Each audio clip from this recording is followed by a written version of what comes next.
പരിശുദ്ധ നാമം വാഴ്ത്തപ്പെടുമാറാട്ടെ. എൻ്റെ പേര് ആഷിൻ ടിജു മാത്യു.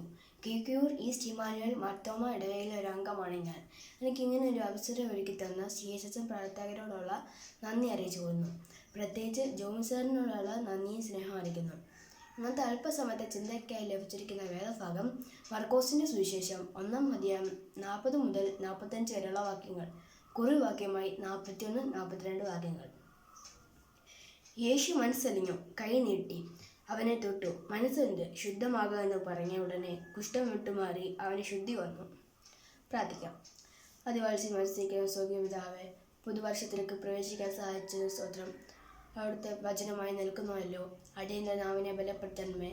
CHSM പ്രവർത്തനങ്ങളെയും പ്രവർത്തകരെയും ഓർത്ത് പ്രാർത്ഥിക്കുന്നു. ഇത് കേൾക്കുന്ന എല്ലാവരെയും കാത്തുകൊള്ളണമേ.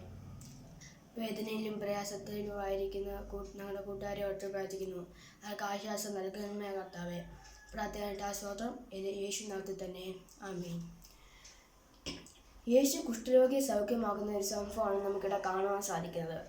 പഴയ നിയമത്തിൽ കുഷ്ഠരോഗി ഒരു ശാപമായിട്ടായിരുന്നു കണ്ടിരുന്നത്. സമൂഹം അശുദ്ധൻ എന്ന് പറയുകയും ഒറ്റപ്പെട്ട് ജീവിക്കുകയും ചെയ്യുന്ന ഒരു സമയമായിരുന്നു അത്. പക്ഷേ ഇവിടെ കുഷ്ഠരോഗി യേശുവിൻ്റെ അടുക്കൽ വന്ന് മുട്ടുകുത്തുകയാണ്. കുഷ്ഠരോഗിയുടെ രണ്ട് സംഭവങ്ങൾ നമുക്കിവിടെ കാണാൻ സാധിക്കും. ഒന്ന്, യേശുവിൻ്റെ അടുക്കൽ വന്ന് മുട്ടുകുത്തി. 2, യേശുവിൻ്റെ ഇത് എന്തെന്ന് ചോദിച്ചറിഞ്ഞു.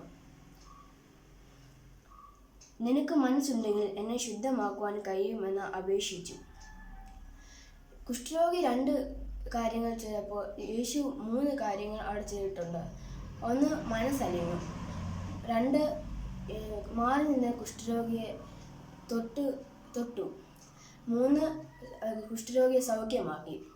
കുഷ്ഠരോഗിക്ക് ഈ രോഗം വന്നതിൽ പിന്നെ ആരും അവനെ തൊട്ടിട്ടില്ലായിരിക്കും. പക്ഷേ യേശു അവനെ തൊട്ട് സൗഖ്യം വരുത്തി. യേശുവിനെ തൊടാതെ തന്നെ അവനെ സൗഖ്യമാക്കായിരുന്നു. പക്ഷേ അവൻ്റെ വിശ്വാസത്തെ കണ്ട് അവനെ മാറി നിന്ന കുഷ്ഠരോഗിയെ തൊട്ട് സൗഖ്യം വരുത്തി. കൂട്ടുകാരെ, നമുക്കും കുഷ്ഠരോഗിയെ പോലെ കർത്താവിൻ്റെ ഹിതം എന്തെന്ന് ചോദിച്ചറിയാൻ സാധിക്കണം. പല സമയങ്ങളിൽ നാം ഒറ്റപ്പെട്ടു പോയേക്കാം, അവഗണിക്കപ്പെടേണ്ടി വന്നേക്കാം. പക്ഷേ ദൃഢമായ വിശ്വാസം നമുക്കുണ്ടെങ്കിൽ കർത്താവിൻ്റെ സന്നിധിയിൽ ചെന്ന്, കർത്താവെ, മനസ്സുണ്ടെങ്കിൽ എന്നെ വിടുവിക്കണമേ എന്ന് അപേക്ഷിച്ചാൽ കർത്താവ് നമ്മളെ നിരാശയാക്കുകയില്ല. കർത്താവിനെ വിശ്വസിച്ച്, കർത്താവിനെ മുറുകെ പിടിച്ച് നമുക്ക് ഓരോരുത്തർക്കും ജീവിക്കാൻ ഇടയാകട്ടെ എന്ന് പ്രാർത്ഥിച്ചുകൊണ്ട് എൻ്റെ വാക്കുകൾ നിർത്തുന്നു. പുതുവർഷം ഏവർക്കും നന്മയുടെയും അനുഗ്രഹത്തിൻ്റെയും വർഷമായി തീരട്ടെ.